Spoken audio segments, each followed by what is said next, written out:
मीरपुर नाम के शहर में तेजस अपनी पत्नी नीरू के साथ रहता था। पति पत्नी दोनों ही नौकरी करते थे।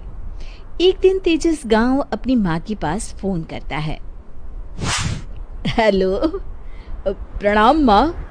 जीते रहो माँ, तुम दादी बनने वाली हो हैं? अरे वाह, ठीक है बेटा, मैं कल ही आती हूँ। जब माँ जी शहर पहुंची तो बेटे बहू ने बहुत अच्छे से स्वागत किया। लीजिए माँ जी चाय। अरे गर्मा गर्म पकोड़े ले आओ माँ के लिए। नीरू रसोई में गई और 2 मिनट में ही पकोड़े ले आई। जी ये लीजिए। बहू जादू से बनाए हैं क्या? अभी तो रसोई में गई थी। यम्मी। माँ जी, शीला रसोई में पकोड़े तल रही है, मैं बस लेकर आई। हे भगवान, मेरा धर्म भ्रष्ट कर दिया तूने। अब तो गंगा जल से शुद्धिकरण करना होगा। दूसरे दिन, माँ जी मैंने नाश्ता बना दिया है, ऑफिस जा रही हूँ। पर अभी तो घर का सारा काम पड़ा है। शीला आती ही होगी, झाड़ू पोछा बर्तन कपड़े वो सब कर लेगी। हमारे जमाने में घर का सारा काम हम ही करते थे। जी माँ जी, आप बहुत होशियार हैं, मैं घर ऑफिस दोनों नहीं संभाल पाती। तो जरूरत क्या है घर से बाहर जाकर चाकरी करने की? वैसे भी घर का काम खुद करने से घर में बरकत आती है, समझी? पर माँ जी। पर वर कुछ नहीं, इस महीने की पगार मिले फिर ऑफिस बंद है। हाँ। रात को नीरू तेजस से कहती है, सुनिए जी, माँ जी बोल रही थी कि मैं नौकरी छोड़ दूं। वैसे ठीक ही तो है, अभी तुम्हें आराम की जरूरत है। फिर भी आराम कहाँ, शीला को छुड़ाने के लिए बोल रही थी। तो अब 24 घंटे में इतना काम तो कर ही सकती हो। पर जॉब पसंद है मुझे, घर पर मन नहीं लगेगा।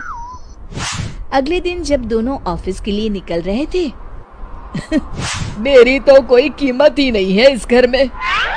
माँ जी, आजकल महंगाई बहुत है, रहन सहन भी बदल गया है, दोनों नौकरी करते हैं तभी ठीक रहता है।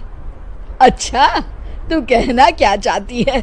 मेरा बेटा तुझे बिठा के खिला नहीं सकता? तू ही इस घर का खर्च चला रही है, हैं? नहीं माँ जी, मेरा वो मतलब नहीं था। मतलब खूब समझती हूँ, ये बाल धूप में सफेद नहीं किए मैंने। हाँ। अब तो ये रोज का काम हो गया था। तेजस भी रोज की झिकझिक से परेशान हो गया था। एक दिन उसने कहा, नीरू, वैसे भी तुम्हें मैटरनिटी लीव मिलने वाली है, तो अभी से ही छुट्टी ले लो। पर क्या, मेरी सैलरी अच्छी खासी है। आखिर नीरू ने रिजाइन कर दिया। जब बच्चा हुआ तो घर में सब बहुत खुश हुए। कुछ दिनों बाद तेजस फाइल देख रहा था। क्या हुआ तेजस, कुछ परेशान लग रहे हो? हाँ, वो हमारी जितनी सेविंग्स थी वो तो हॉस्पिटल में और छठी के फंक्शन में खत्म हो गई है नीरू। और अभी वैसे मंदी चल रही है तो मैं बोल रही थी कल मुन्ना को हेपेटाइटिस का टीका लगवाना है। नीरू, क्या पोस्टपोन नहीं कर सकते? नहीं जी, बिल्कुल नहीं। अब तेजस को समझ में आ रहा था कि उससे गलती हुई है।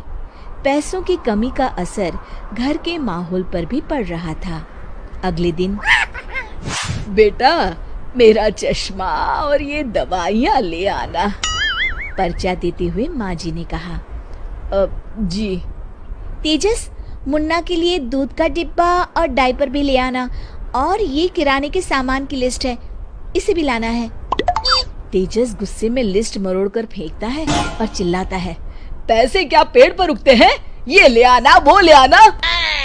अरे पर ये जरूरत का सामान ही है। वो गुस्से में बिना कुछ कहे ऑफिस चला गया।